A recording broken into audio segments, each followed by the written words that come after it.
Good morning, councillors, staff and guests, and welcome to our second ordinary council meeting of this triennium. Before we open up, could I ask Councillor Tuaka to offer a karakia? Tēnā tātou, e rangi e papa e te whānau ariki, whakatongi au koutou manaakitanga, ki roto ki tēnei o ngā mahi, haumi e hui e, tai ki e. Thank you very much, Councillor Tuaka. Before we start, I just want to acknowledge that yesterday was White Ribbon Day, a very, very important day that looks to bring awareness to domestic violence across the country and within our district. We have some appalling stats here in our own district, and I want to acknowledge all of the people who work very, very hard to bring awareness to that issue.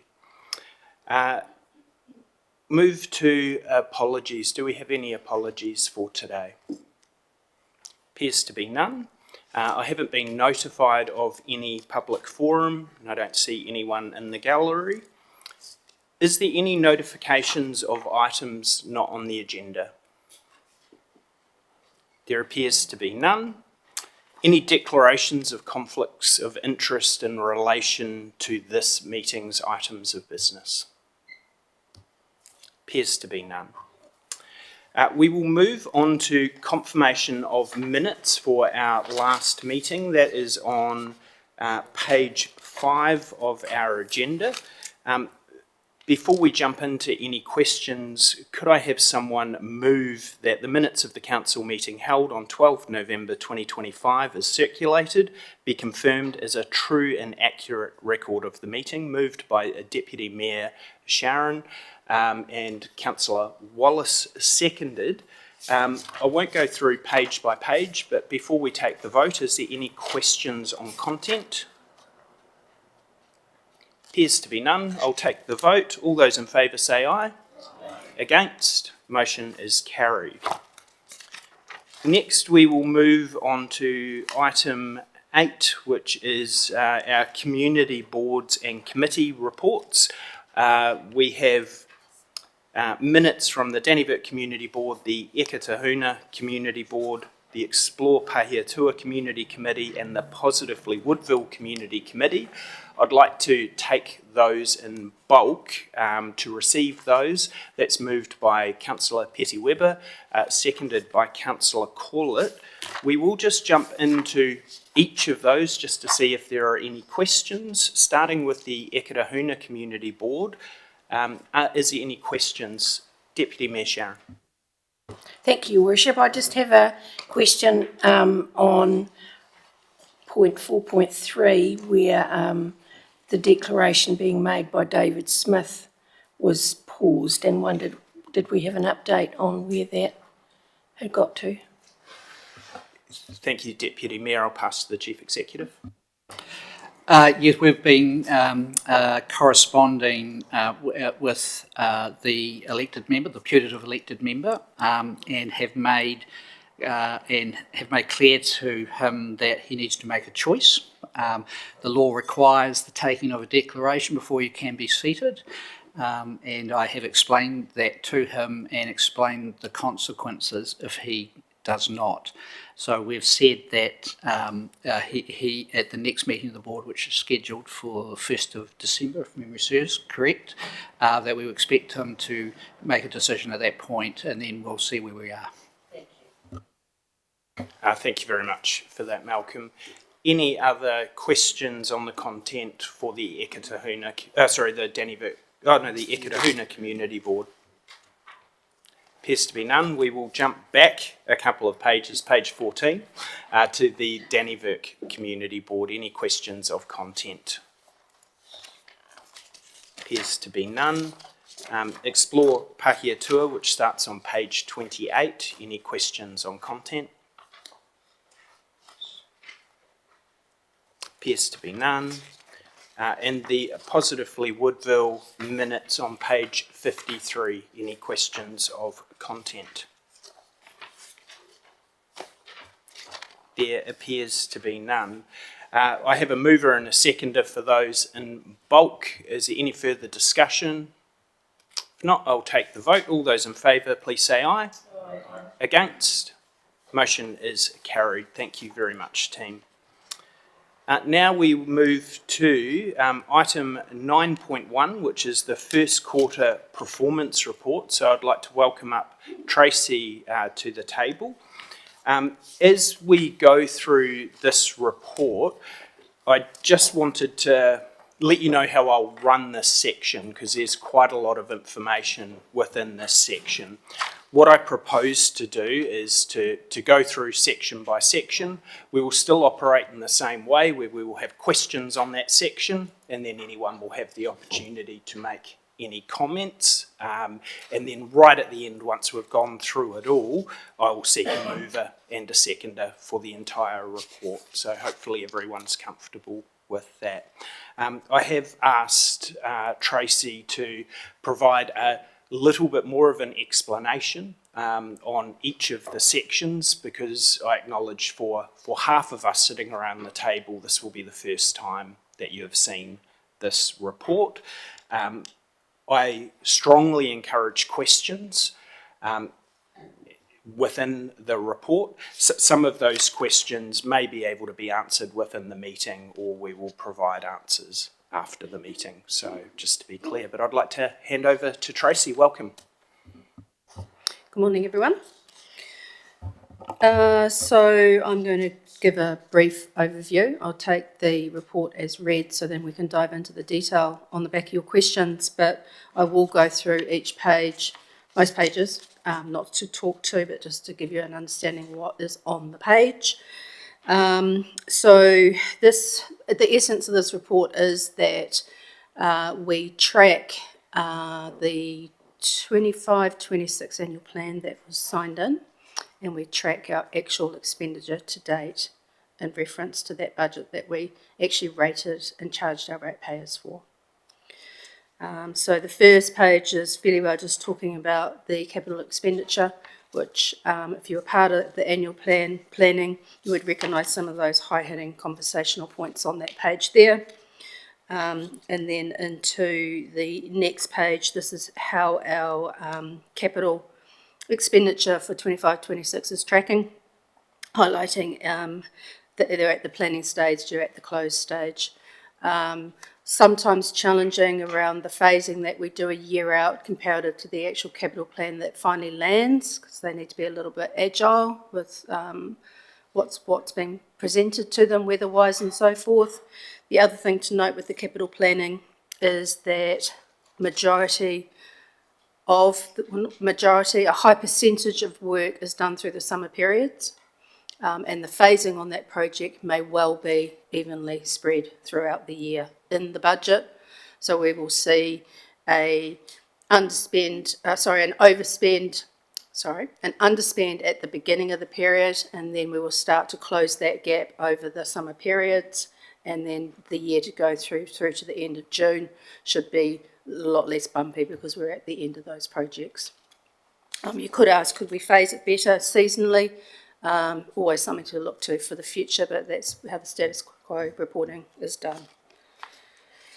Then we go into, I'm going to skip that, and I'm going to go into this page here. Okay, so this is really the nuts and bolts of it all. So looks like that, figure 5. Sorry, Tracy. Sorry, everyone. If we just jump back for a second, I think we'll go in sections. So it appears you've jumped to item 5, which is absolutely fine. I just want to check with the team, though, in item 4, whether there are any questions or comments. Deputy Mayor Sharon. Thank you, Your Worship.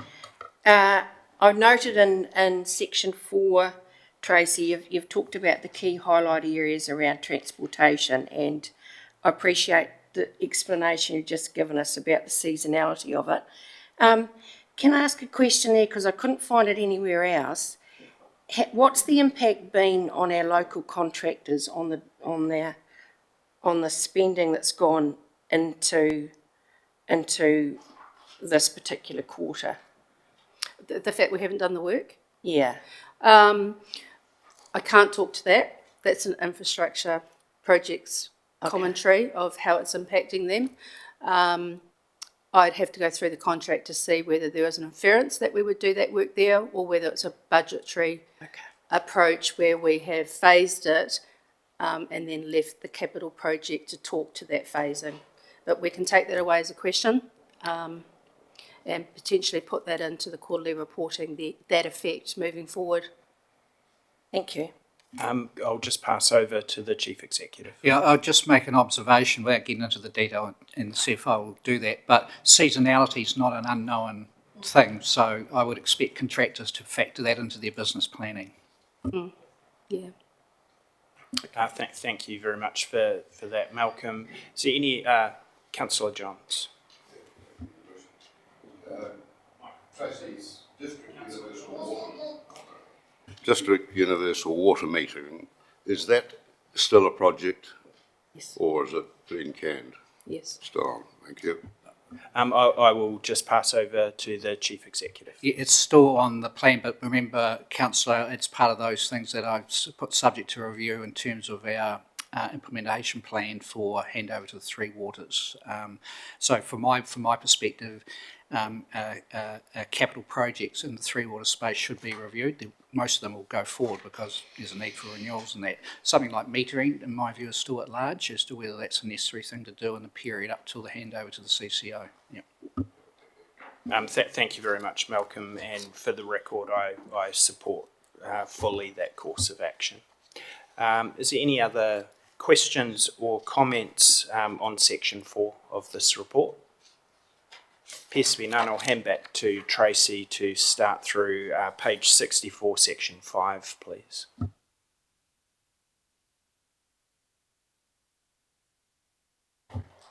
Okay, so we're through to the figure 5 dashboard. This is what we've been actually talking about yesterday in regards to this is a really good governance summary for the elected members to be looking at. Effectively, what it's saying is we rated 19 million to our ratepayers, which they've paid for the 24-25 spending. Sorry, that is a typo, isn't it? 25-26, we missed that typo, sorry, excuse me. And for the first quarter, and this is where we're at the moment, tracking year to date for the first quarter expected spends. So subsidies are under what the budget expected to have been received as of the 30th of September.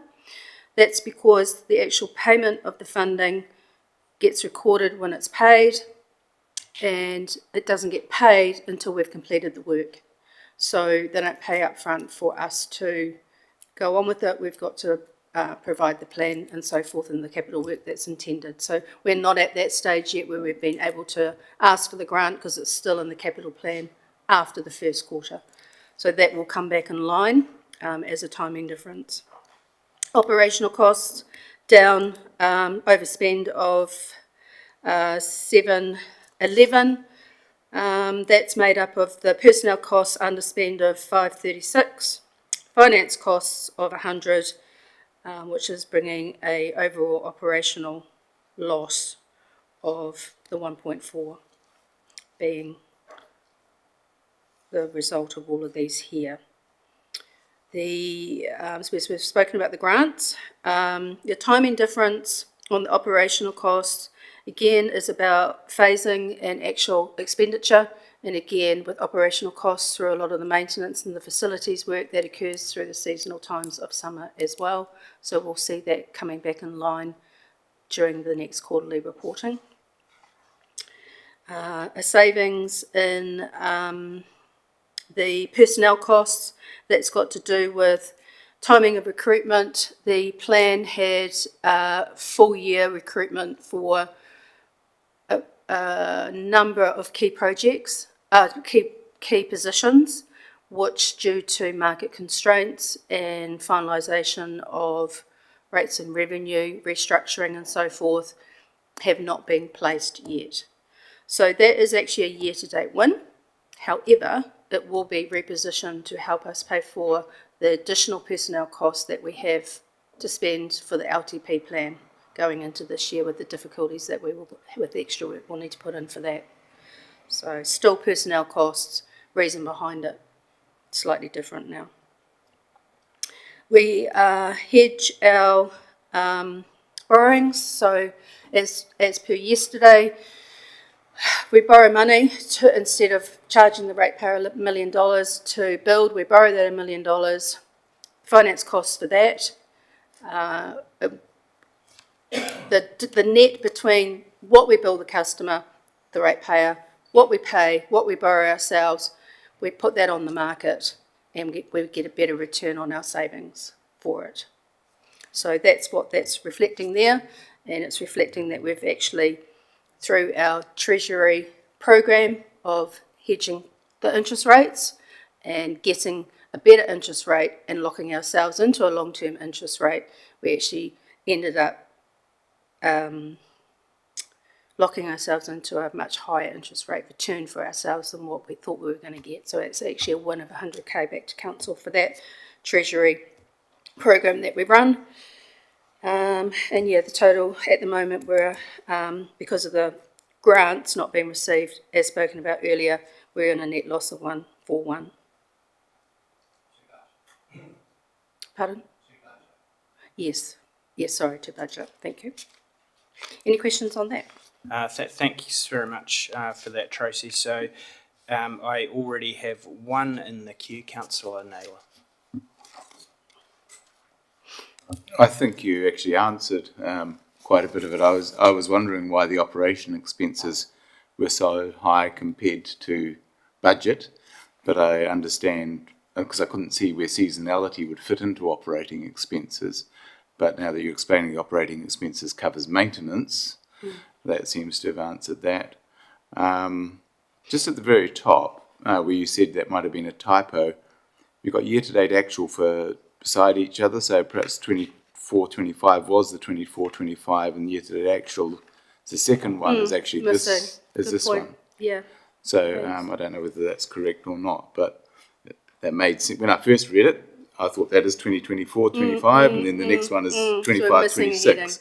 So it's just missing a header. So thank you for that. Yeah, but yeah, you answered.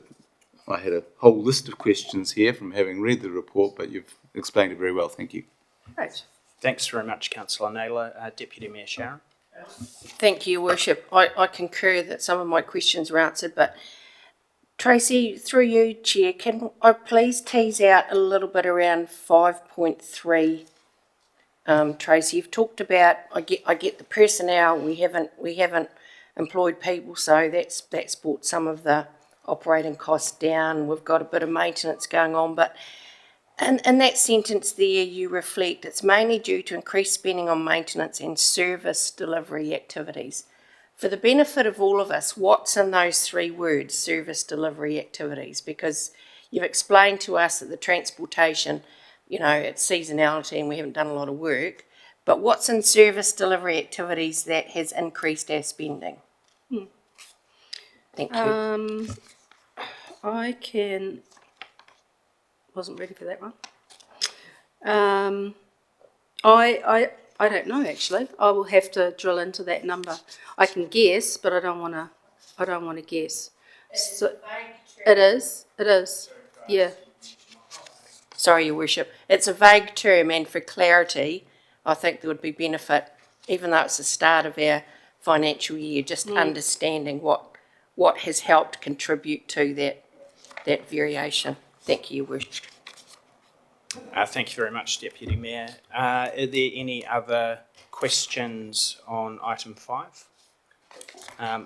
Chief Executive. Just make an observation on this. I think the graphics on this could be a review, personally. So I look at the operating result, which is it says 1.4 and is shaded red. The bottom line, though, is that that means we're 1.4 million behind the budget, but we're still just under 6 million in surplus, which when you look at the subsidy revenue of 1.5, sort of evens that out. So one of the key points is that we're still just under 6 million in surplus, as opposed to a budget of 7.3, but add in the 1.5 million surplus. But at first blush, when you look red indicates to me a negative position. Yes, it is negative relative to budget, but it's positive in terms of our position. So I think personally we could perhaps present that a bit better going forward. Thank you very much for that, Malcolm. I'll have some comments to make on that as well, but you've encapsulated that quite nicely. Councillor Corlett. Thank you, Mayor Scott.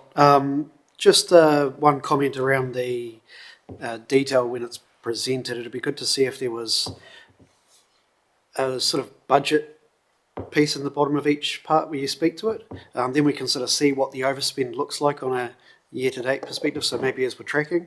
So if there's something that can be done in that, maybe, if that's possible.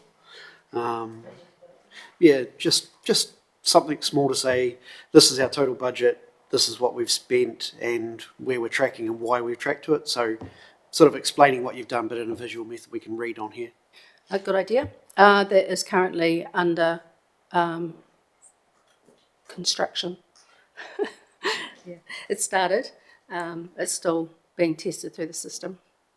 Thanks very much for that, Tracy. There is some that you might find, Councillor Corlett, on the next page has some budgetary information, but I agree it could be quite handy to have that in context.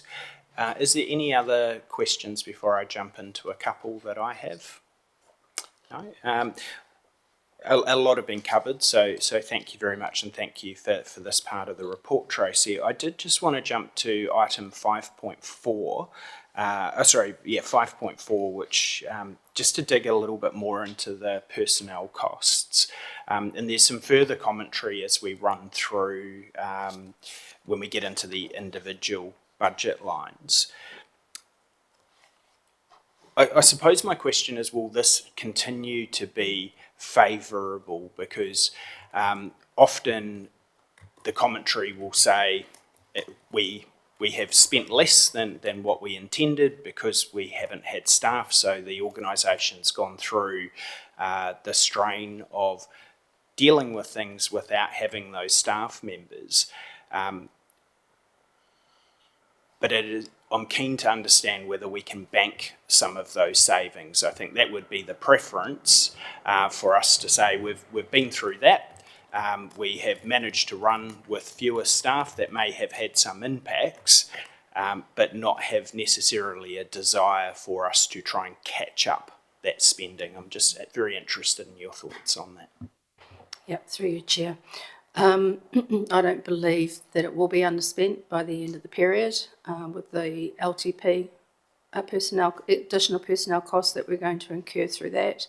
When the 26 plan was built, the level of expenditure around that project was expected to be a lot lower than what it will be.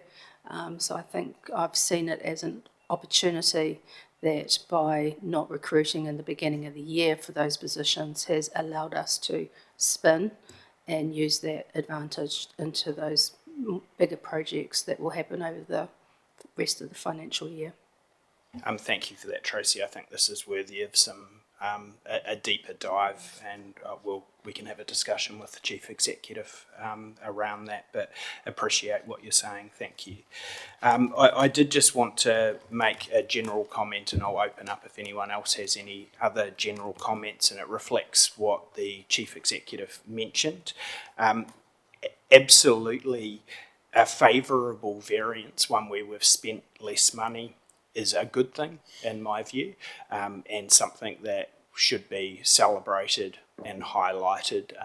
So I am very keen for our reports to show that, and I think we'd like to see that as a team where we've managed to come in under budget, that being a good thing and something that we can talk about and have featured in these reports. Is there any other general comments? No, I'll pass back to Tracy to move on to item 6, please.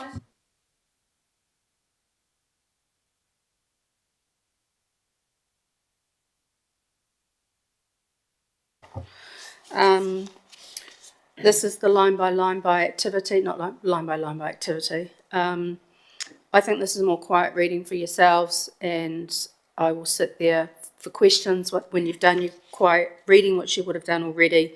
I like to talk on the high level, and then more than happy to be answering questions once you've had your quiet reading on these pages here, which you all have, and Sharon's ready to go. Deputy Mayor Sharon. Your Worship. Thanks, Tracy. I just have a question around item number 3 on that table, emergency management. Yes. You've noted there that 95,000 of unspent recovery funding was carried forward from last year, of which 83,000 was repaid. Have we paid that back to our provider because we haven't spent it? Is that what that sentence means? Or have I read that wrong? I will confirm, however, I do believe that if it was underspent, that we needed to report that back. So I will double check whether that was one of those scenarios where we mopped up and closed down a project and had an excess that we needed to repay. But I will come back to you with that, because I know there's different requirements within that emergency funding of what we need to be doing. Thanks very much for that, Tracy. I think it could be helpful, and this may be not in this report. This could be for the Performance and Monitoring Report Committee, particularly to be looking at any underspends and money that is being returned, and just having some oversight on that. Is there any other questions on this very detailed part of the report? This is one I always see as being interesting. Councillor Petty-Weber. Thank you, Worship. I just want to ask about waste management. We're in a downhill decline, looking, people aren't taking their waste to the rubbish dumps. So do you, like year by year, do we just adjust? So if that's going to keep going down, do we just adjust the budget for next year? We're not expecting to get this many like this. We take a view on a historical and any plans within the coming budget that we think may affect the uptake on that service. So if we are on a trend of a steady decline, then that will reflect what we will do in the next budget. I'll just pass to the Chief Executive. Just on that one, Councillor, I was intrigued by that as well. By the way, this is the first time I've ever seen some financial data, so I was quite happy to see this. But the first question that I thought around there is, one, had we pitched the budget right? But if we had, where is that waste going? If it's not going here, I think it's the strategic issue, and we need to look into that. Yeah. Thanks very much, Malcolm.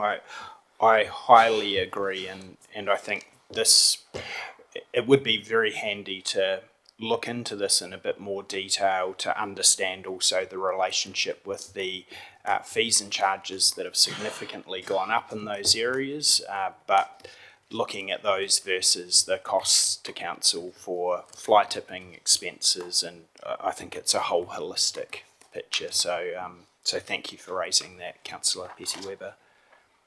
Is there any other questions on section 6? Is there any general comments? Just one very quick general comment for me. I know this is quite a detailed section. From my perspective, I always find this hugely useful to be able to look at the figure 6 to see how things are tracking, and then to have a more detailed explanation. And often that will explain why there isn't a huge amount of questions within it, because things that pop out on figure 6 have been very well reflected in the commentary. So thank you. If we could move to section 7, please.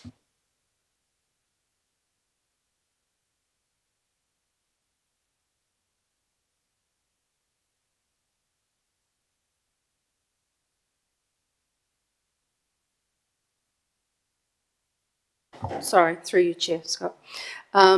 Just give you a little bit of a background. We in layman's terms, we fund the ratepayer to renew our assets. So we receive that in cash. Instead of putting that in the bank and letting it sit there until we spend it, we have PwC actually investing it for us so we get a better return than what we would if it just sat in the bank. So that's a whole treasury program around when we expect to be spending it, and they take different long-term deposits to pay based on our capital plan or when we will be wanting to spend it. So we also borrow, as we were talking about, so we don't fully ask the ratepayer to pay for the entire capital amount as well. So that then has a borrowing impact and a cost to us. So PwC with our treasury program actually joins the two together. And so we're actually in a net borrowing position, and they trade the best way they can to get the lowest interest rate they can possibly get from us. Now, we have long-term deposits. It's not all about tomorrow. They go out to, I think, about 25 years based on when we think our renewal programs will need that expenditure.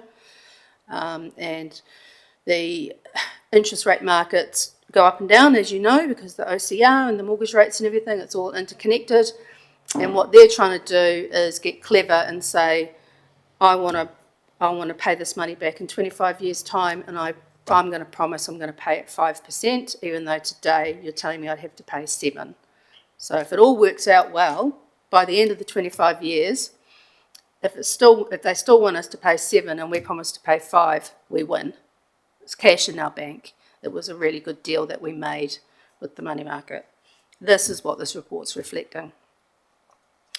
So we are in positive. It's hard to really talk through this without, for me, really spending some time on it. I've sort of stepped in a bit today and I haven't had time to get my head around this one fully yet. But it's effectively where all that information, all that information is performing. And we can give more, I'd like to give more in depth talking to this next quarter.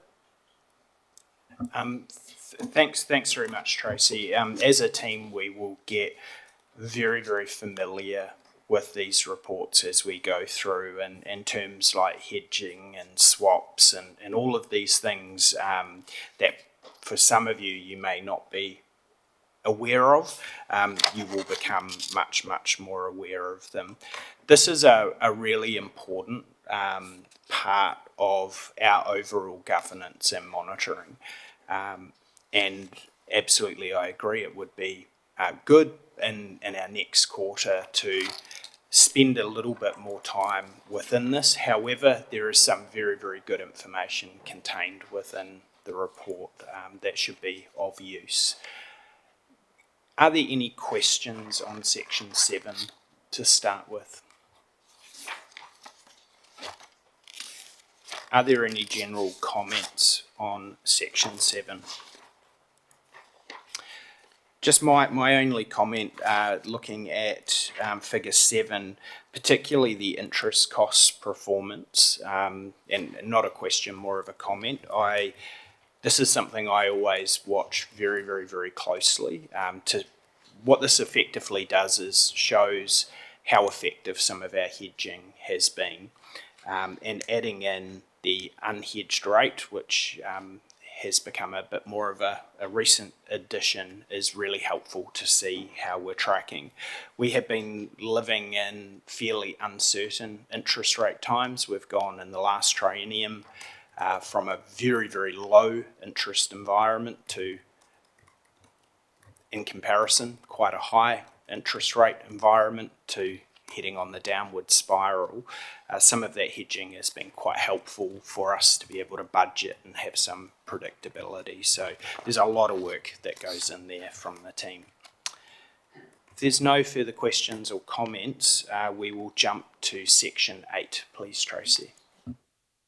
And just to add to that, Mayor Scott, it is a actively managed program. Finance team sits with our PwC partners and actively manages that portfolio as well. Okay, so we're into section 8, service performance results. On track, you can see from the graph, on track, changing the way we're doing things. Next period, we'll probably have more indicative reportings around achieving the targets that we have promised to achieve when we're testing our service market to see whether we're satisfactory, our market is satisfactory with the services we're providing. Is there any questions or comments on Section 8? Section 8 there, as has been written, there are some mandatory measures that we have to do as a council. And there has been a lot of work going on in the background for some of the more optional service performance measures that we want to see to track our performance, how we can best capture that information. And there will be more information to come on that. It's fair to say it's a maturing area. So thank you, Tracy. I'll jump on to Section 9, please. Okay, the debtors report. So we touched on this yesterday. I've changed the format up. I've removed a lot of the narrative so I can talk to the graphs so you can get a snapshot on trending. So the intention was to, I know we spoke about yesterday about whether there should be previous years in the trending. I can bring that in. My perspective was, and probably I should still be presenting that to you, so I will, based on yesterday's guidance. The last few years have been a little bit upsy-downsy with aged debt collection, and I wanted to focus on where we're going in this year. But I can put that in to just show that, you know, that has been the case. New procedures and processes are being put in place for this financial year. I can't talk to what was there before. All I can do is say that those new processes and procedures and discipline around those is where we want to take the debt collection moving forward, which is what the graphs are dictating here. So, as I said yesterday, the June to June across the 2 years increase, which I believe is part of the DD project that got run through council for about a 6-month period, which is still coming to the end of its process now, and that was a reflection on debt, resource restraints and debt collection disciplines not being able to get to. So we've put all that back on track now, so I'm hoping that we have that downward climb moving forward. We've got our trends in there over the years of who makes up the debt and arrears. We spoke about abandoned land yesterday. I suppose what I really want to point out for people that are new here as well is that once we send we do 2 letters of reminding customers. In that time, we hope that they actively call us, and we've got options for different periods of fortnightly. So if someone can afford weekly, fortnightly, or monthly, or quarterly DDs, we can set that up so that they can help manage their cash management for their rates bill. We also have payment plans as well, so they can agree to pay for it a little bit more over 12 months, so that it's an ongoing thing, obviously, for them. But so we've got a lot of empathetic controls in there to help people be able to pay their rates. So when we send the first 2 letters, we hope to hear from all those people, so they are now satisfied and we are now satisfied, and it's not an aged debt, not under management anymore. Once we pass it to our external debt collection agency, they then go into formal disciplinary. They will do mortgage, advertisings, they will take us through really serious legal routes. So when we send it there, it's gone through all the opportunities that the ratepayer has to be able to take the help that we're offering. We don't want it to get to that stage. So we've tightened up the internal, hoping that not as many will then go to that stage afterwards. So I'm hoping to also see a much better decline in those ones as well. But there are the legacy ones here, legal grading sales, abandoned lands, which will sit there quietly for a while because it is a process and they have been aged for a little while, so we'll need to work through with those customers, ratepayers. Thanks very much. I have a few questions in the queue for this one. I'll start off with Councillor Naylor, please. Thank you. So just clarifying, if they come under get into an agreement situation to repay the debt, that then moves off it still stays there. It stays if we want to know. Yeah, but is Sorry, Tracy, could I ask you to use your microphone, please? Sorry, through you, Scott. It still stays because it's still an age debt, so we don't want to lose sight of it. But then we say then we review under agreement. So then we say the people that want to be under agreement payment plan, are they fulfilling their obligations? So it's a next drill down process that we will do to ensure that the control of the debt payment is there. Thank you. I'll just pass back to Councillor Naylor. So supplementary question through you, Mayor. So that's when they go into the agreements on the graph, the orange stage. That's correct. And right, I think that's all for now. Yep. Thanks very much. Councillor Wallace. Thank you, Mitra. Yes, Scott. Apologise. Now, this is a real pet for me because it's gone on for six to 9 years. So it's not. It's more a process. You might be able to tell us the process because, and I can't mention the obvious place we're talking about, but in my mind, if I don't pay my rates, right, which every other ratepayer does, we get into trouble. Okay. Now, when you've got this is an abandoned land, right? But they've gone through due process, and they've got right to the end. But we're talking 6 years, and I'm not going to say flobbed off, but I'm trying to find out the answer going forwards because each time that rate demand goes out, they're incurring rates, which every other ratepayer legally pays.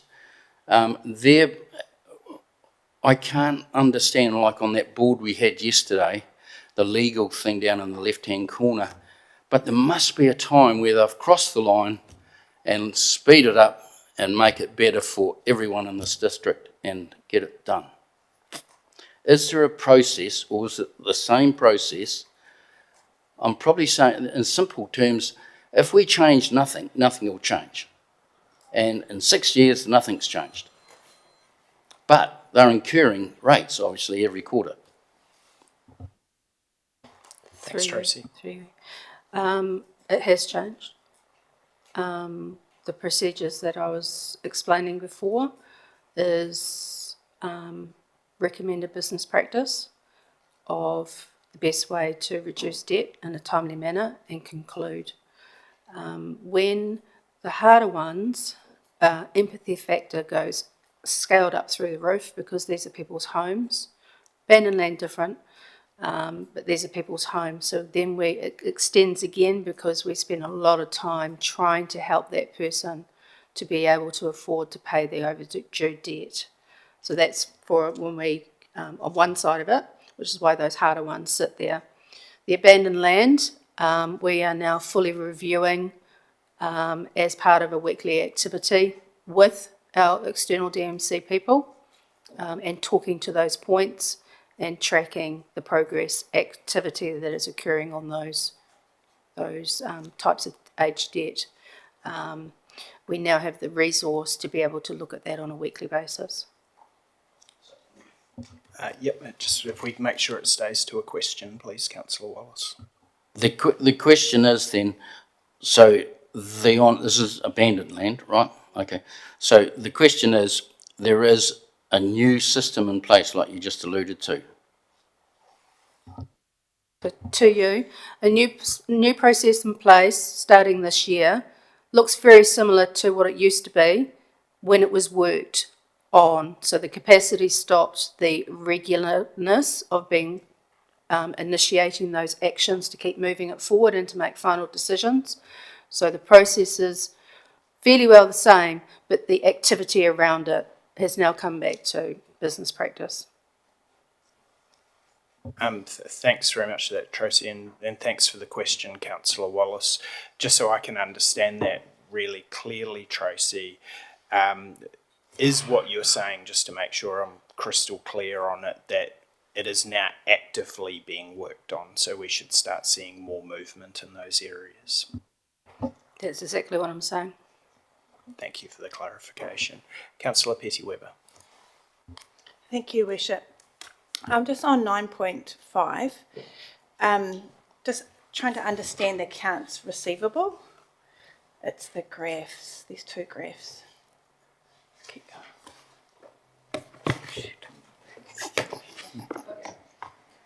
The bottom graph. I'm just trying to understand, like I understand, you know, the trust and stuff on there. So you've got forestry on there, and you've also got funeral directors. That's not, can you just explain to me, is that rate step, or is that someone hasn't paid them so they can't pay us? If you, I don't know if you know that detail or not. Yes. Through you, Scott, Mayor.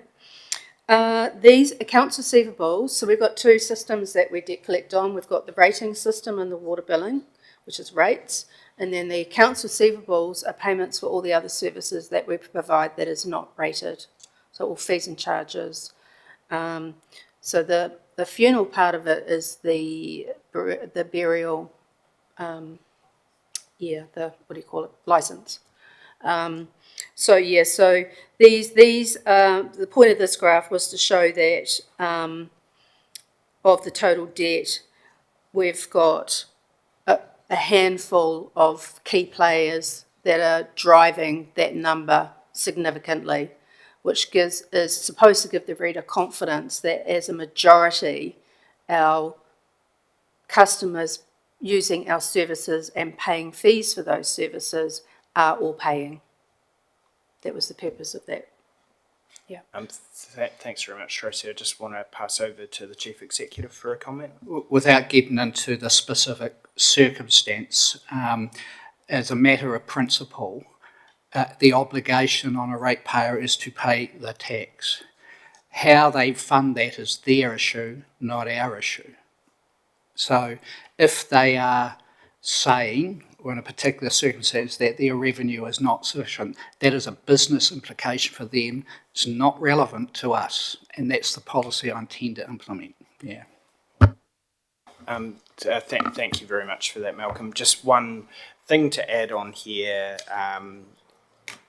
into figure 16 in particular, is that there potentially could be different circumstances for different items that are showing on that graph. Some of those aren't necessarily defaulters. There's still money that is outstanding overall for council, but it is not necessarily apples with apples. Yep, through you, Mayor Scott, absolutely. Probably would be good to put that in the title, actually, that these are debt discussions, not necessarily people that are refusing to pay money. So, yes, no, definitely.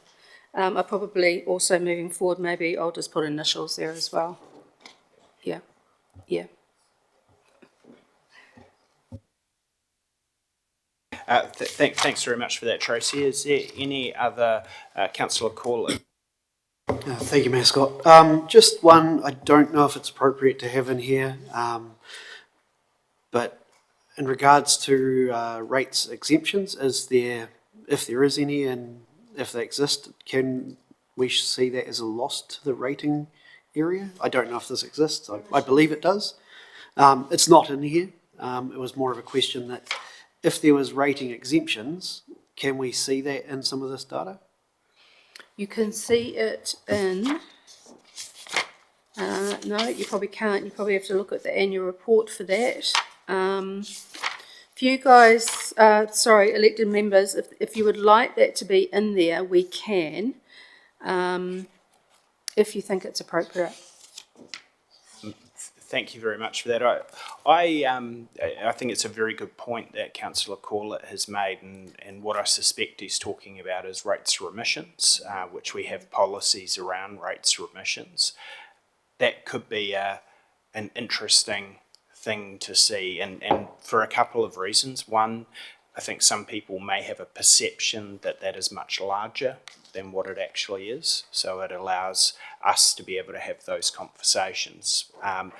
And if I'm wrong in that, then it is very handy for me to know that I'm wrong if it is larger than what I think it is. So that could be quite a valuable piece of information. Okay, and back through you, Scott. If we do that, I will put a comprehensive narrative of what sections they're falling under, because just the one number could be slightly misleading. So I will categorise it as well. Thanks, Tracy. We can have some discussions of the appropriateness. I was just going to make the point subject to privacy concerns.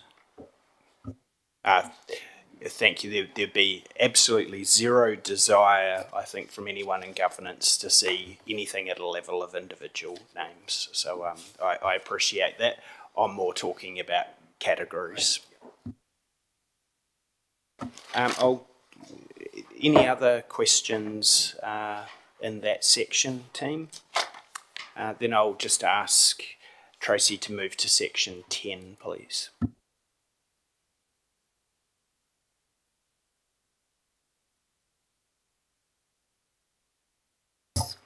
Self-funding activities. We are particularly interested in self-funding activities because they are supposed to be, as they read, self-funding. So we like to report on these so that you can see that what our intention is actually happening. So there is some questioning around the self-funding at the moment. Some of it is some timing differences again. One of the main, the most obvious one here is, I think I'm missing a page actually. I think I'm missing a page. So, pensioners. I'm missing the pensioners one. I just wanted to talk to the pensioners one. I know what's in it anyway. Thank you though. Pensioner one. So appears to not be self-funding at this stage. It is. The rental income exceeds or zero rates the operational costs of running those units. The reason the reserve was used from the balance sheet, which is put there for renewable costs, has been used as an internal borrowing to buy new pensioner units. That was done in the last year or so. So council took the view it would be of better cost effectiveness to do internal borrowing within our own books than it was to actually borrow the money externally and pay the external interest rate.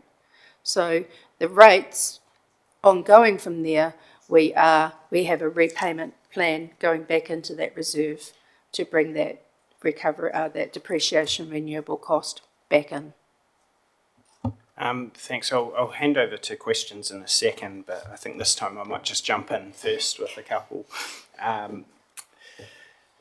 So a couple of quick questions. I'll tick mine off while we're here. A question and a bit of a comment on the forestry side. I don't think that I've ever seen a paper come to us where we've been to plan with forestry. So my request is that we make sure that we try and nail that a bit more in our annual plan budget setting process, so we know where we're at, because we always seem to be outside of that. On the pensioner housing side, I think we do need some more clarity on what's happening. This has been, over the last 3 years, a topic of regular conversation around this table. Good to hear that it's still self-funding, even though it appears not to be.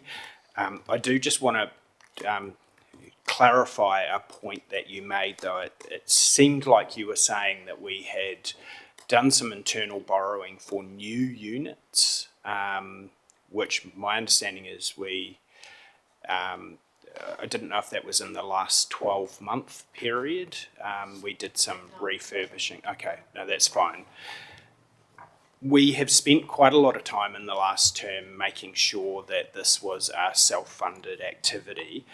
My request through to the team and to the chair of the Performance and Monitoring Committee that we do another dive into pensioner housing to fully understand the performance of that activity. I think it is really important. It's quite a topical one. So I see the chair has noted that.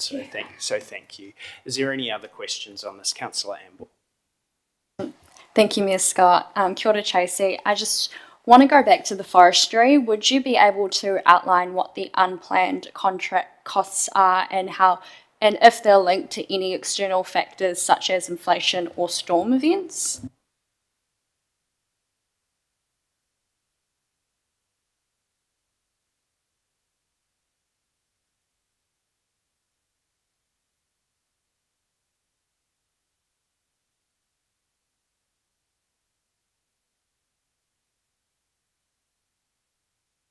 Thank you. And just a supplementary comment. I'd just like to emphasise the importance of early intervention if the activities go off trend, and to prevent this in future. Yes, to you, councillor. The business managers are tracking their budgets to actuals. I think it's more about the commentary we're bringing you to give you that assurance that those things are occurring. Thank you very much. Deputy Mayor Sharon? Thank you, Your Worship. I appreciate you don't have the text in front of you, Tracy, but in 10.5 you made the comment that this is the Pensioner Housing Reserve, that council officers have been actively working towards replenishing the reserve. How is that happening?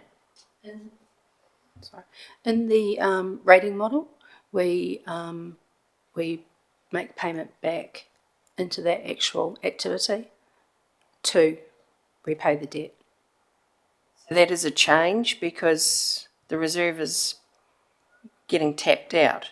So the I'm reserve trying to understand what's changed when you're saying that the council officers are actively working towards replenishing it. Okay. What are we going to see in the next quarter that will move that dial? Okay. So it was a one-off spend with the intention of purchase to use through internal borrowing. When we run the rates calculation, part of the rates calculation has a repayment of debt, which we understand to be. In that calculation, a decision is made to allocate some of that debt repayment to pensioner housing.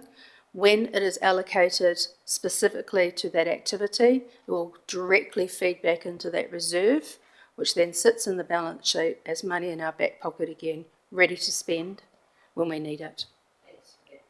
Okay. Thanks very much, Deputy Mayor, for that, and Tracy. I do just reiterate a request for us to go in and dig into some more detail with this. Last that we saw, there was a difficult decision by the last council to increase the rental on pensioner housing with the goal to be able to drive that down. The repayments, my understanding at the time of the repayments to that reserve fund really should be coming from the rent, as it is a self-funded activity. Some clarity around that, I think, for returning councillors would be helpful, and even more helpful for new councillors around the table to fully understand the background of that, because it was subject to considerable discussion in the last triennium. I'd just like to pass over to the Chief Executive for some comments. Thank you, Your Worship. I'd just like to remind elected members that the regulatory and economic environment in which councils will be operating into the future is going to undergo substantial change. As a result, it will be my recommendation to elected members that as we start the long-term planning process, we critically review areas of activity that are not core to the business of council.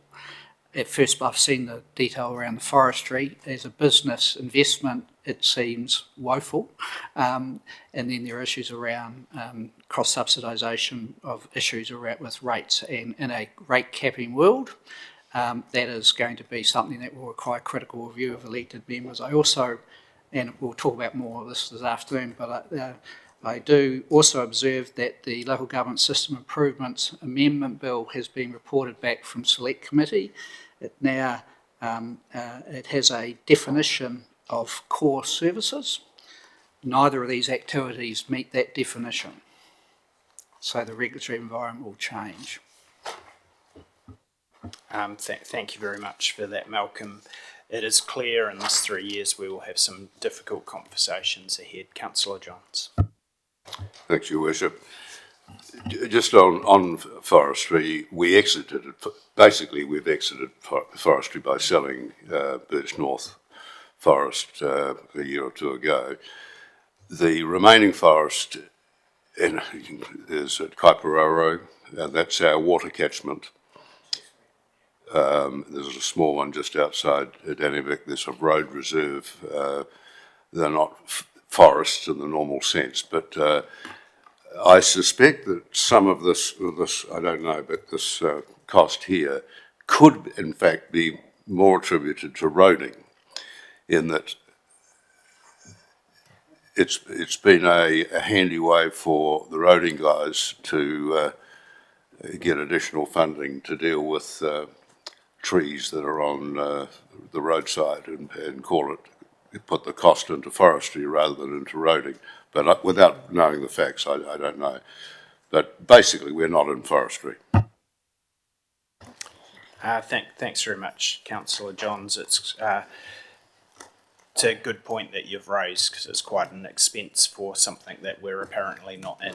So that is quite handy to know. Was there any other questions or comments on that section before we move into the service performance report?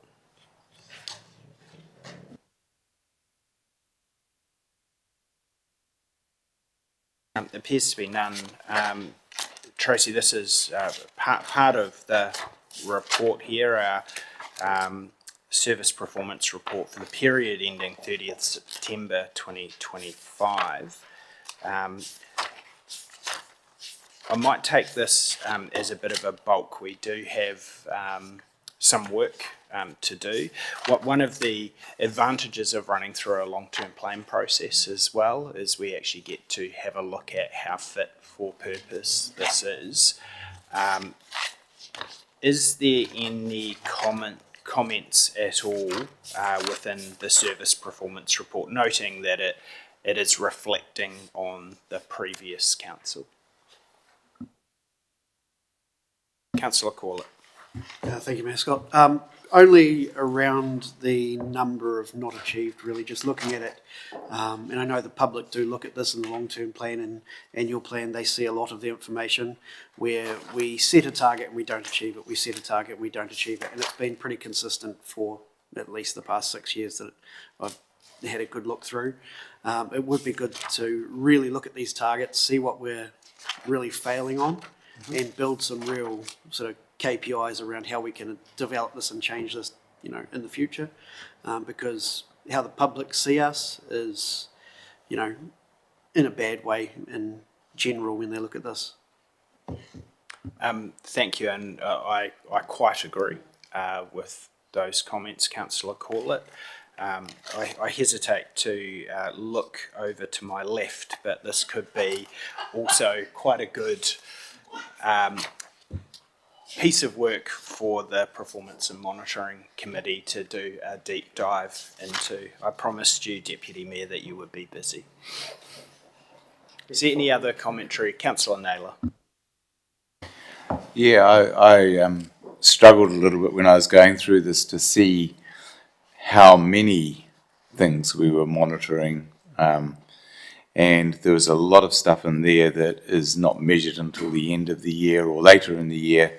And so, we can't sort of monitor on the way. So I'm just wondering whether there is some smarter way of doing this performance monitoring, and I think I'm on the right committee for that. So, but yeah, it's just so as a comment, it seemed that we're almost setting ourselves up for failure by having so many things listed, and to Councillor Corlett's point there, that we don't even have a measure for until later in the year. So we need to look at it, how we can do it smarter for sure. Thanks very much. Another very insightful comment, Councillor Naylor, which I strongly agree with. I do want to reassure Council, however, that this is being looked at and is being taken seriously. I know that there's been a significant amount of work done on this by Carter towards the end of the last term. Some work that I've personally been involved with and support as well.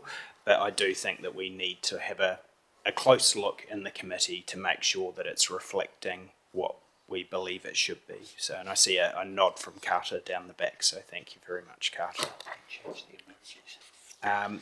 Is there any other, Councillor Amboy. Thank you, Mayor Scott. I think this question relates to what Councillor Petty-Webber was going on about earlier about waste management, but I have been, in the compliance and monitoring, I have been seeing frequently online about people posting on illegal dumping on private and public property. I just think it's concerning because it becomes a burden on ratepayers over time. So what can we do more to deter certain individuals to prevent doing this? Thanks. Yeah, no, very, very fair comment, and we, Councillor Johns. Any other questions, Councillor Wallace? Yeah, thank you, Mayor Scott. There was, it's funny you should mention that, there was a program on the weekend, and that they have the same problem in England. But it's an illegal offence what those people are doing. And that's what we've got to realise, we shouldn't be getting beaten up for their attitude, because it's an illegal offence. So hopefully, I don't know what powers we've got a bylaw for it. Let's get the boys in blues or somebody. No, that's their job. So that's where I say the people, and that's, mind you, that's our battle, isn't it? We're all legal abiding. We wouldn't be sitting here having this. So I feel a little bit belted up by this comment here, because that's not a cross against us. That's a cross against society, and it's only a very small percentage of them too. Thanks very much, Councillor Wallace. I think it is a nuanced discussion, and I don't disagree with your comments, but often a action will have a reaction, and this is where it comes to some of the costs of, and it's not to say that that's right, by the way, but we need to see the relationship between the fees and charges for solid waste, and to actually see, has there been an increase in dumping, and if so, illegal dumping I mean, and if so, what is the cost of that to the ratepayer?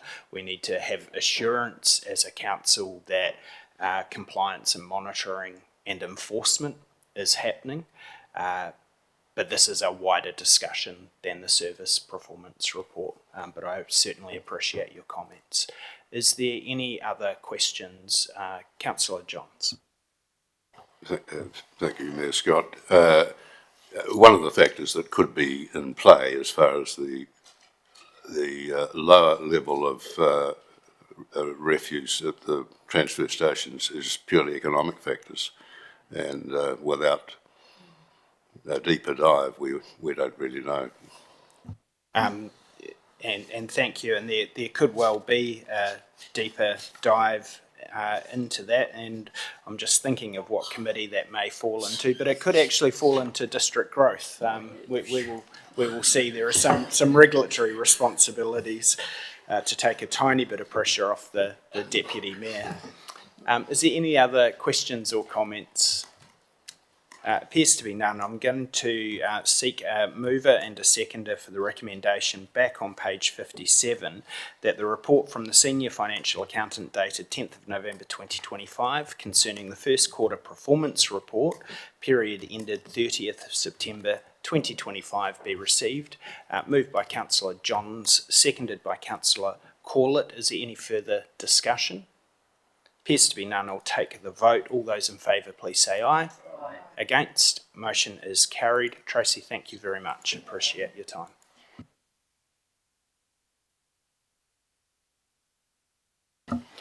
Councillors, we now move on to item 9.2, one that I have been particularly looking forward to. So this is the Tararua District Plan Review Plan Stop. Welcome up Amy and Dan. Nice to see you, Dan. Thanks for coming. Good morning, Mayor and Councillors. I just want to introduce myself. My name is Amy Charmley. I'm the Planning Services Manager at Council. We process all the resource consents and we also look after the district plan and the review of that.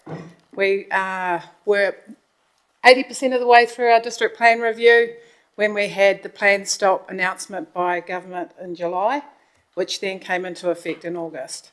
So we've had the chance to reflect and make a plan to move forward in terms of what our options are. And this is what we're here to discuss today.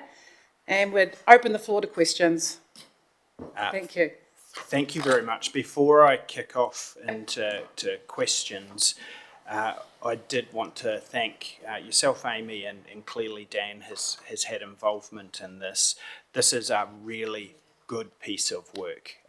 This is something that councillors have been asking for, and to see the level of detail but in such a succinct way has been really impressive. I certainly have a preference for how we move forward with this, but before I declare that, I will open up to questions. I was looking over there, but there was no hand up quickly, and Councillor Petty-Weber beat him to it. Thank you, Worship, and thank you for such a great report and some good options there. I just wondered, we were at Zone 3 last week, and there's another council close to us that's going through the same process. Have you talked to any of the other councils? You might have even worked with them, Dan. It was Rangatiki. Yeah, I mean, I think pretty much every council in the country is grappling this issue at the moment and figuring out their pathway through. The pathways available are pretty succinct, and I think councils are sort of having conversations with Ministry for the Environment. All the councils around the district or region are doing so. Not sure about Rangatiki. They're a little bit constrained so I haven't seen their applications, but I do know the other councils in the region are certainly applying. I meet with the regional council and the TAs on a regular basis. So I am aware of Rangatiki, and they were going through, and also PNCC and all of our neighbouring councils that are doing some pivoting at this point, putting in their plan stop exemption applications. Some rushed in straight away, and Rangatiki was one of those. Yeah, I think they're still waiting on feedback, and PNCC have pulled theirs out into separate plan stop exemption applications like we are proposing. Yeah. So we are learning the lessons together quickly through the MFA and how they're approaching it. Thank you very much, Amy. Councillor Johns. I don't have a question, Your Honour, or Your Worship. Your Worship. Councillor Johns. Should there not be? Sorry, Councillor Johns, if you don't have a question, I'll come to comments afterwards. Okay. Councillor Naylor. So I was just a little unclear on Plan Change 2. To provide for designation plan change for acquiring authorities, is that asking if Tararua District can then change the designation of a road to something else, or can you explain that a little bit better for me? I'm new to this, so yeah.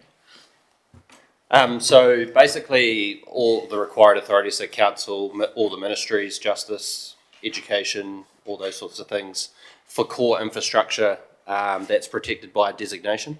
So that sort of exempts them from having to go through the normal regulatory pathways that the public would have to if they wanted to do a development. Every 10 years, the district plan, the RMA requires us to notify those parties that we're going to go through a process and whether they want to keep their designations, modify them, or if they have any new ones. The latest version of what we've been through in the last 12 months actually resulted in quite a bit of change for the designations. And it's really important that those requiring authorities can still protect, in particular, council, protect their core infrastructure to be able to provide their levels of service moving forward. So it's not so much changing what they're designated for, it's just reviewing the extent of land, the purposes, and making sure we keep up to date. So, yeah, important we provide for that.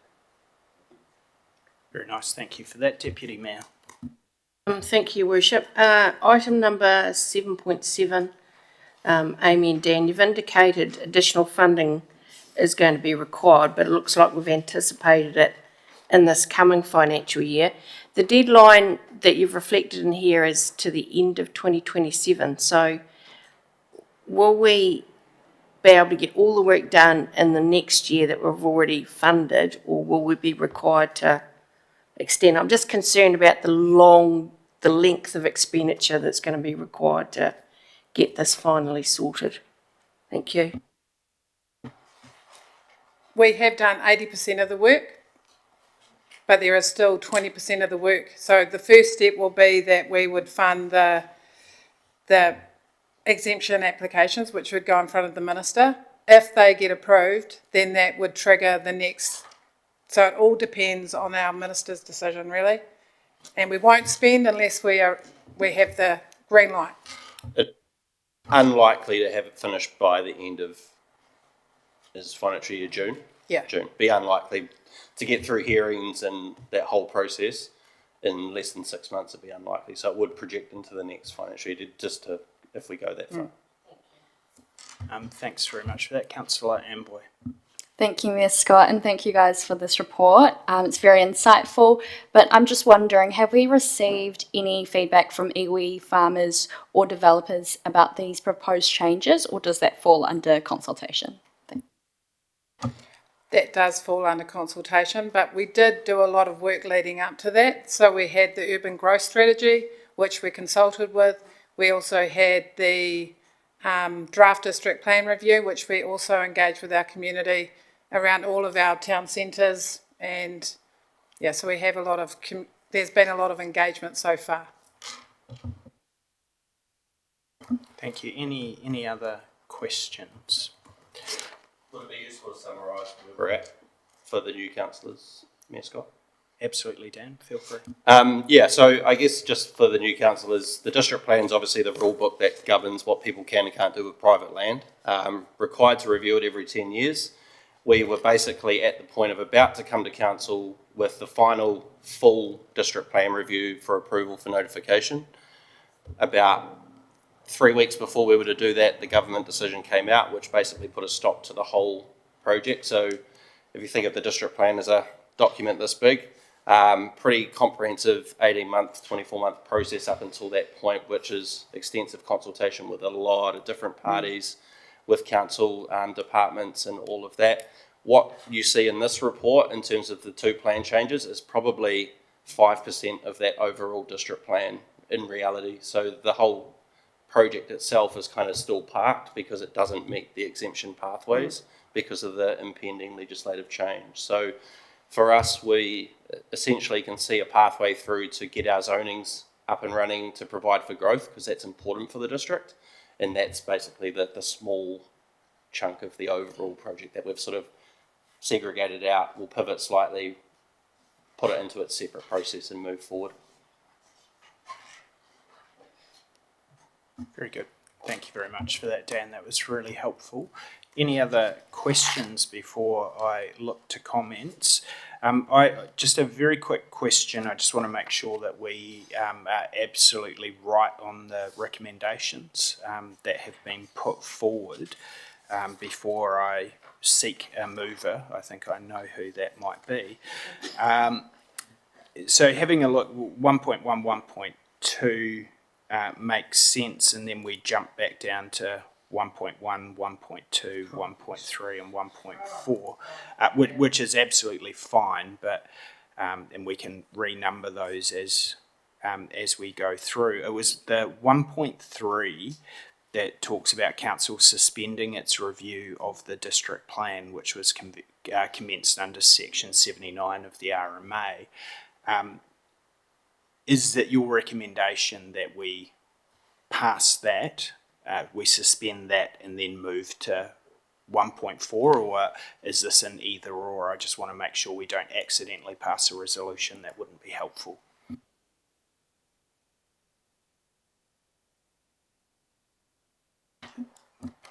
Not either or. It's 1.2 needs to be recommended and then followed on with the 1.3 or renumbered through to 1.3 to 1.6. So the recommendations are correct. Excellent. I just wanted to make sure we didn't inadvertently pass something that was contradictory. I am looking for, before we jump into comments, mover for the recommendations as written, which we will renumber. Could I have a mover for those recommendations? I absolutely thought that Councillor Johns would do that, and I apologise to the Deputy Mayor, but I would like to second those recommendations, and it's my prerogative to do so. So I now open up to comments, starting with Councillor Johns. Thank you, Your Worship. I was delighted, Amy and Dan, to see that this brought up. It's a pity we didn't get onto it a bit earlier.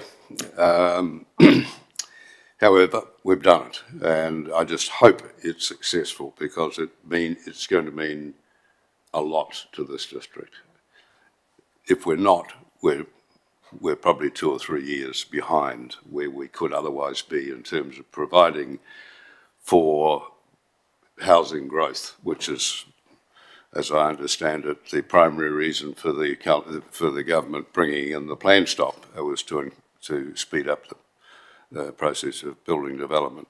But no, I'm delighted, and thank you. Thank you very much, Councillor Johns. Very quick, as a seconder, a very quick comment from me. Although this isn't an incredibly long report, I don't underestimate the significant amount of work that has gone into it, and I'm very, very grateful. So thank you, Amy, and thank you, Dan, for your contribution here. As a district, we are very, very well served. So I appreciate all that you do. So for both of you, thank you very much. Is there any other comments that we'd like to make before I put this to the vote? There appears to be none, so I'll call it. All those in favour, please say aye. Aye. Against? Motion carried. Well done. Thank you, guys.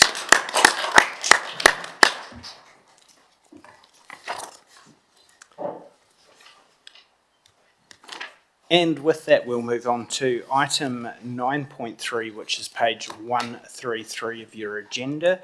This is the District Licensing Committee, so I'd like to pass over to the Manager of Democracy Services, Ellie Dunn. Thank you, Your Worship. I'll take the report as read, but happy to answer any questions if anyone has anything that they wish me to expand on. Thank you very much for that, Ellie. Is there any questions on this paper? Appears to be none. Is there any, well, first of all, could I get a mover for recommendations 1.1 to 1.4? Councillor Wallace, seconded by the Deputy Mayor. Are there any comments? I would just like to make one, and it is particular in reference to 1.3. It was my recommendation, and thanks for having a mover and a seconder for that, that Council appoints Councillor Corlett as Deputy Chairperson of the District Licensing Committee. I have been thoroughly impressed with Councillor Corlett's detail and attention to detail and research. I think that you will make a very, very good contribution into that committee, and I'm grateful for you accepting that. Is there any other comments? No? I will take the vote. All those in favour, please say aye. Aye. Against? Motion is carried. Thank you, team. We now move on to item 9.4, which begins on page 139 or 140 of our agenda, and I'll hand over to the Manager of Democracy Services, Ali Dunn. Thank you, Mr Mayor. Again, with this report, I'll take it as read and happy to answer any questions. Thank you, Ali. Is there any questions? Appears to be none. I am happy to move all of these recommendations. Do I have a seconder? Councillor Johns. Is there any discussion? Appears to be none. Just a very quick comment from me. This is probably won't be the last tranche of appointments that we will make during this triennium. We've decided to, well, when I've looked through the different roles, the ones that we know we definitely need, there is obviously a recommendation in there if any other regional meetings crop up, that I will fulfil that role until council makes the determination as to who should be representing us. This, I believe, is going to become even more important due to the announcements that were made yesterday by government when we're looking at regionalisation. I suspect, I'm not sure, but I suspect that there will be a number of other committees that will be forming to be discussing the implications of those. If there are no further comments, I'll take the vote on this. All those in favour, please say aye. Aye. Against? Motion is carried. Thank you, councillors. We'll now move to item 9.5 of the agenda, requests for information under the Local Government Official Information and Meetings Act 1987, page 149 of the agenda. And I'll hand back to the Manager of Democracy Services, Ali Dunn. Thank you, Mr Mayor. I'll just provide a brief update on numbers within the report.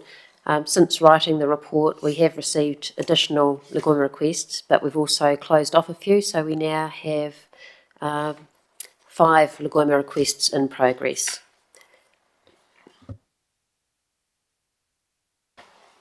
Are there any questions on this report? No. Did you have a question? Oh, Councillor Amboy. So this just goes to the assignment of Lagoima requests by team 4.3, but there has been an individual that has been sending Lagoima requests to councillors. I'm not sure if anyone else has received them, but is it our responsibility to provide them with any information or to reply to this request saying that we've acknowledged this at least? Those requests from that individual also come through to the team, and it's our responsibility to reply. If you do receive Lagoima requests and you notice that our info email address hasn't been copied in, then please forward them to me, because we follow a very strict templated system as set by the Office of the Ombudsman for acknowledging and responding, and we log everything so that I can provide you with this data on where we're up to. Thank you very much for that. Any other questions? I'll just pass over to the Chief Executive for an observation. Lagoima is extremely important to ensure transparency of our activities, and is a huge boon, I think, to the community. But it's also the case that its use can be vexatious to a point. And as Ali has indicated in her paper, there are 2 ways of dealing with that. First of all, we can start applying charges for the time and costs associated with that, and where that's warranted, in my view, we should. If only to ensure that the applicant is appropriately targets his or her requests, and also is targeting genuine request for information. The second is that where it gets to the vexatious point, there are opportunities that the Ombudsman's Office has allowed us to pursue. My own personal view, and you can see that from the stats that Ali has put in her paper, is that with at least one individual, we are close to the vexatious threshold, and it would be my intention, unless behaviour is modified in short term, that we move to address that in that way. So that is not to deny the person application, but some of these requests are, are getting to the point of being frivolous in some respects. And it does impose a cost, and that cost is borne by ratepayers. Yeah. Thanks very much, Malcolm. Is there any other comments or any other questions, rather? Could I please get someone to move the recommendation 1.1, Councillor P.C. Webber and Councillor Naylor seconded. Any further comments? I'll just make a very quick one as way of a thank you through to Ali for the work, not only that she does on preparing this report for us, which I always find incredibly useful, but for the significant amount of time and professionalism in managing our obligations under Lagoima. I particularly enjoy, and for new councillors who may not be aware, that all of the Lagoimas that are responded to are also available on the council website, public information. I find that extraordinarily helpful to see what is coming through and what responses are being given, because often they are for quite topical matters. Can also be quite helpful as elected members if someone asks you a question. If you know that there has been a Lagoima about that, send the person a link or tell them that it's available. It's all public information on the council website. So I certainly appreciate your time and work on that, Ali. If there are no further comments, I'll take the vote. All those in favour, please say aye. Against, motion is carried. Thank you, councillors. We now move to item 10 of our agenda, which is portfolio reports. I acknowledge that our portfolios, we are still in the forming stages of our portfolios, although there has been meetings and work and priority setting happening within it. But we can use this as an opportunity for anything that councillors have been up to, either in their portfolio areas or out in the community, that they would like to share with council. Does anyone have anything they want to add here? I'll start with Councillor Tuaka. Kia ora. So I'll just start with, so I'm on the youth and the marae kohanga and kura portfolio separately. For the youth one, I was asked to speak at a Year 7 and 8 Careers Expo at Tararua College. There was an estimated 200 plus tamariki there, and it was cool to go back to Tararua College where it was held, where I was also at Okura, so I graduated from there. It was ran by Wairara Pareep, and our chief executive came along as well, which was pretty cool. Got to see my old teachers and all that, and speak to these kids about connections, careers, and just the future. And I guess the main corridor of my speech was to find a career in something that you love or that you're good at, so then it doesn't really feel like a job. And I got to use the example of working for council and working for the iwi, and things that I was good at school that sort of got me here. So that was really cool to be able to give back to those kids. All my brothers age like quite young and about to go into college, so that was pretty cool. Also have a hui with Tararua Community Services on Friday morning, and I'm intending on mine and Alison's behalf as she'll be in Wellington for her hui, which I'm quite excited to network with those community groups. What else? For marae kohanga and kura, so we had a really good hui, Irina and Mayor Scott, about our plan for next year. I won't talk too much about it yet because it's big mahi and I don't want it to go on the live yet until we have it concreted. But we're definitely looking at a more kanohi ki te kanohi, face-to-face and in-person approach with all the marae, kohanga and the kura in the area. I also attended the Rangitani o Tamaki Nui Arua Charitable Trust Hui, the AGM at Makirikiri, which was amazing, and I'm also a kaimahi there, so it's cool to see what the iwi are doing in all three of the entities in the community. I also attended the Kahungunu AGM last week, which was, again, amazing, and I love to see what they're doing. They are very international with their mahi, and it's awesome to see what Māori are doing worldwide. This afternoon, both Irina and I are going to Wellington, and tomorrow we'll be attending the Te Marua Tahi Hui, which is all Māori elected councillors, and we're going to come together, and it's going to be cool to network with all of them. I've been attending every Wednesday a kaupapa happening at Woodville Marae. They're preparing to go to Waitangi, so they're taking a lot of the youth up there, and they're actually going to be in the tirahui, so they get to row the waka. They went, I believe, 2 years ago. Everything's fundraised by all the kids, and it's really amazing. Hana Rāwhiti and all the kids' idols are going to be there. I believe the Māori Queen's going this year too, so it's a cool opportunity for about 30 of the kids. Also this weekend, just gone, it was the Maurako grading out at Rako Tātahi. So Peter Sharples and all those fellas who created this Maurako, it's called Te Wharetu Taua o Aotearoa, which is the Māori martial arts with the Rako. They have their national grading here every single year at Rako Tātahi out Takapau, and it's huge. It's huge, and I believe only 3, so there's about 8 levels, and there were 3 people grading for that great honour just down the road, and they come from all over New Zealand, and we had a group from Wanganui, Taranaki, staying in Woodville, and we helped cater and look after them.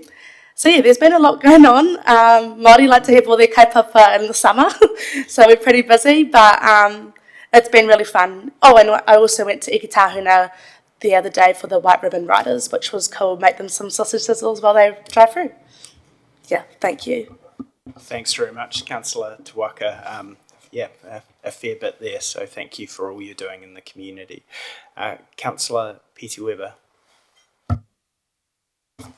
Thank you, Kashan. You've been doing a lot under your portfolio, which is awesome. And looking forward to going to Wellington this afternoon. So last week we attended Zone 3, so I was just going to give a little update on that, and Chris, you might be doing the same. No? Okay.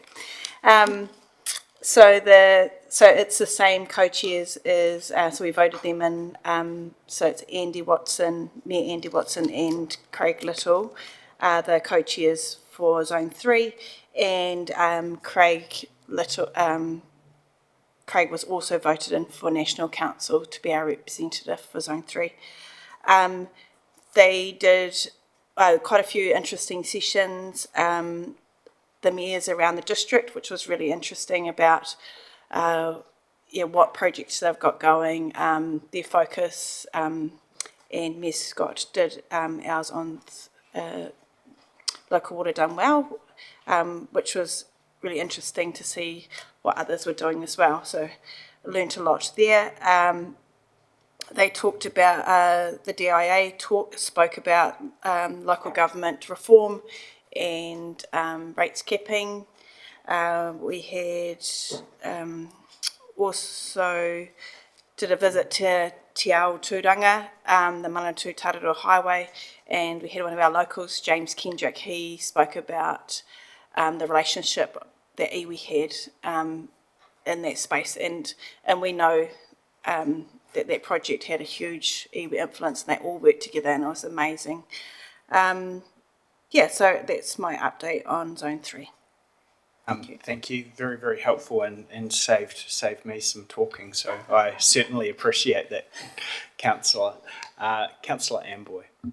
Thanks, Mayor Scott. So this Friday I'll be attending the YEM conference in Wellington. From attending, I hope that I'll be able to connect with other YEM members and to see how they are representing their youth in their council and districts, and what we can learn and duplicate into our own council.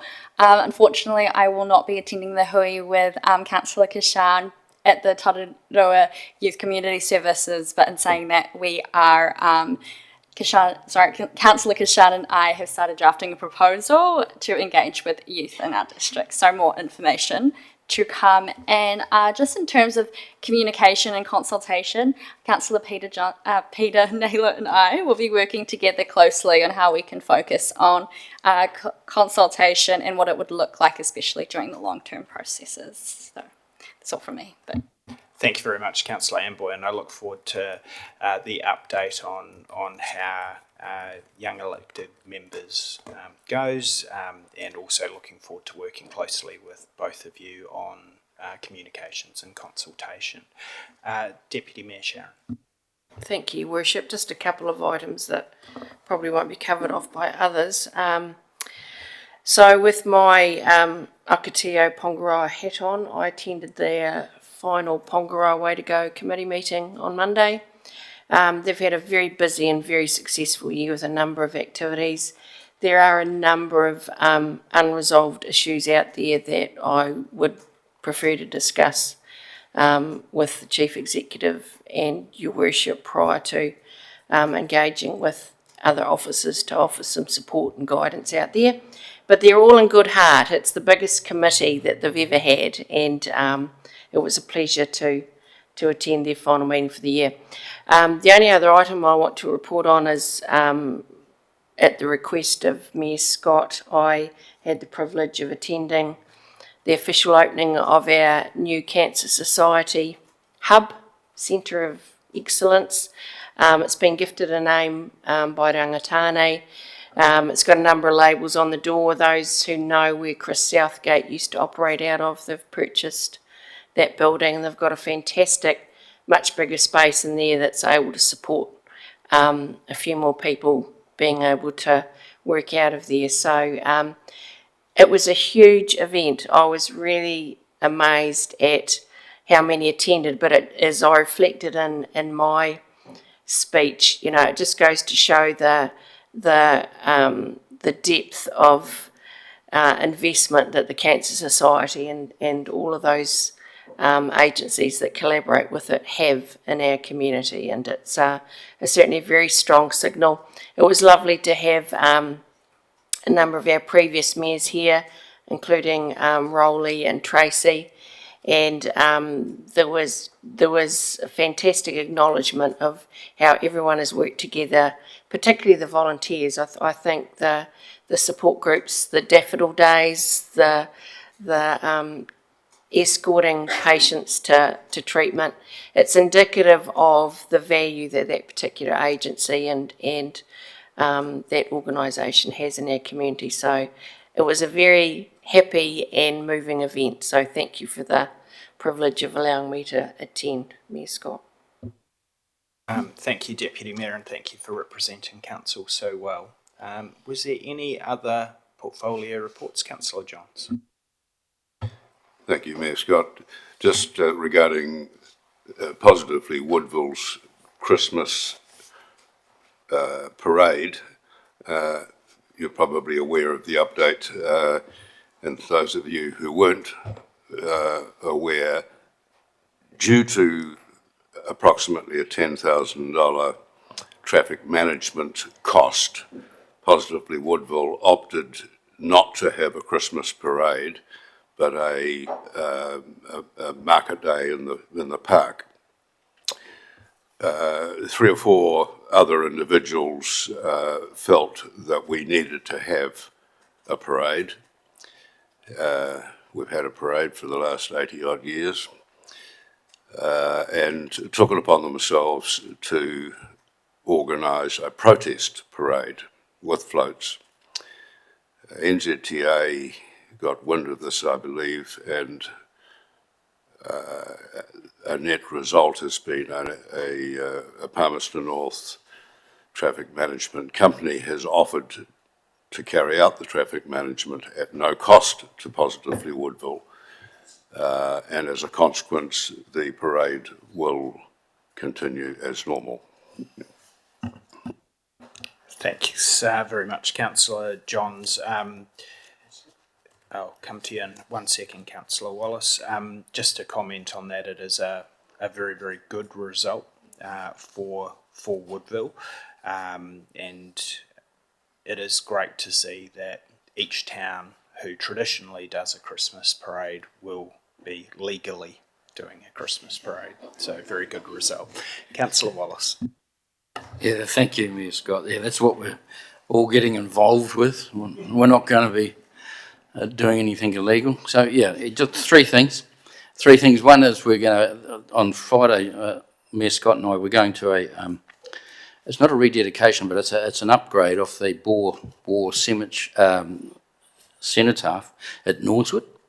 And I'm actually playing my herald, so I'll be playing my toot.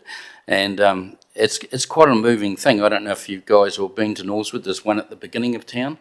And so that's where the Boar War one is, and of course then there's the other one further along. So we're doing that on Friday, and then obviously we're working with the chamber, with the Christmas parade, which I've been involved with for 20 years or so, and then we're going to do a new thing. We're going down to the showgrounds this year with the association with the radio station, helping out there. So, and of course, we also did our duties, as did a lot of this people in this room, with our need for Armistice Day, which was a very moving and honourable thing to see everyone cover off on that. Thank you.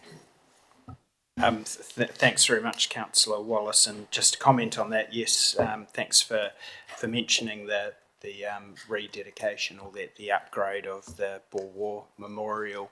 And yes, you are a very important part of that. I have been told very, very clearly that you playing your toot, as you put it, is much more important that you come than even the mayor comes. So, so your role is vital within that. So I have promised to make sure that we both get there on time, but most importantly yourself. Is there any other portfolio reports? Councillor Corlett. Yeah, just a little bit of an update from me. The Zone 3, thank you, Erin, that was good. I stayed for the dinner and the SIS report. That was good to hear from their perspective and get to talk to them directly.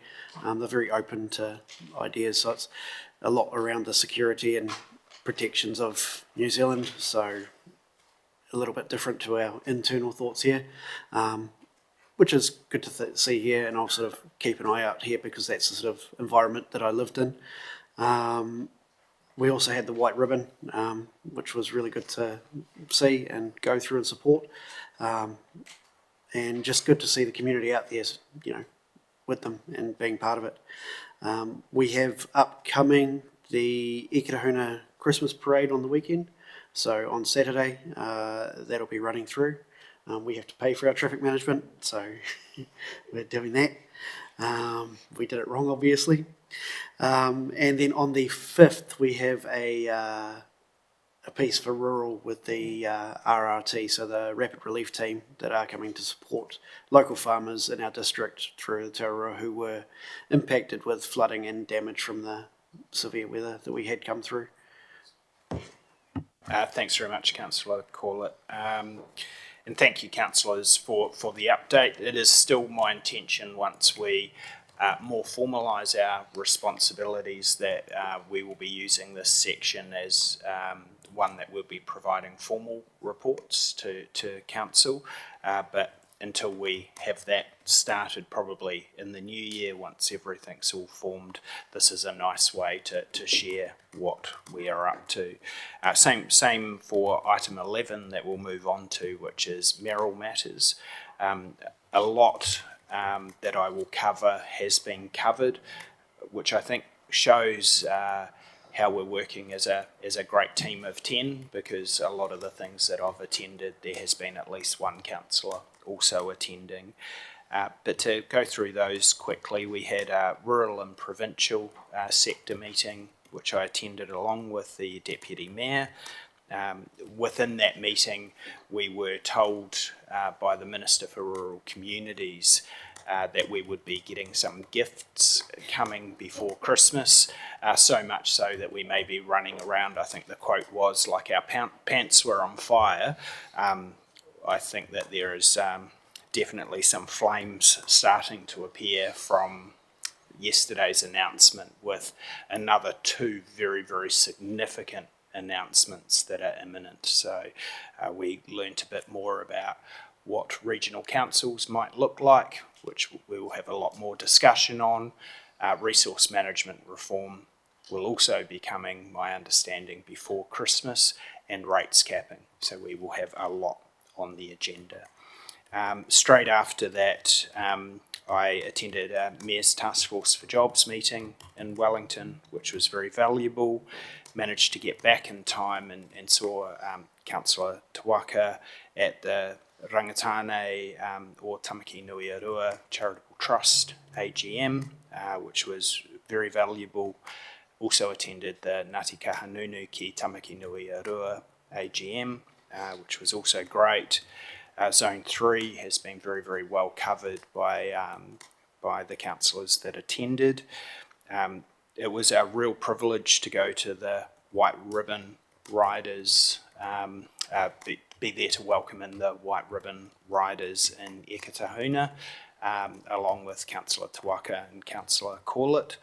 I was also privileged to be able to attend the Dannevirke Host Lions Christmas party, which was a fantastic function. About 140 seniors that were treated to a great Christmas lunch by the Dannevirke Host Lions, and thank you to the Deputy Mayor who was there in her capacity as a Lions member, but certainly helping organise and coordinate that event. We do have a lot to talk about with local government reform, so expect there to be many, many conversations to come. Potentially this triennium will see the largest changes to local government since the 1989 reforms. I am very, very, very confident that this team is up for those conversations and those discussions, and to make sure that we position ourselves the best we can for the future of the people that we serve. That is all the mayoral matters that I'd like to cover off. Now we are just going to quickly move into public excluded to confirm some minutes. Could I get someone to move us into public excluded? Councillor Wallace, seconded by Councillor Corlett. Any discussion? All those in favour, please say aye. Against, motion carried.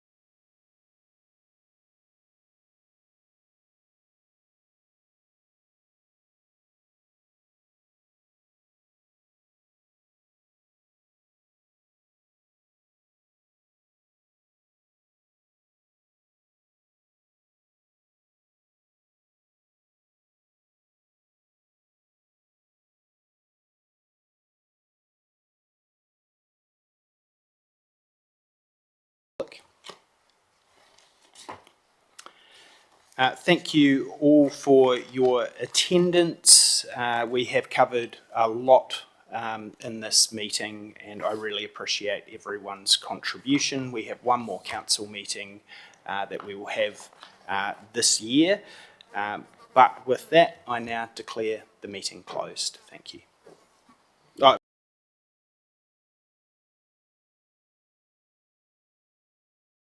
Apologies. Tēnā tātou, kia tātou katoa, te atu whai o tō tātou arekia I Hukarati, ko te aroha o te atua me te whiwhinga taitanga ki te wairua tapu, ake, āmeni. Thank you, Councillor.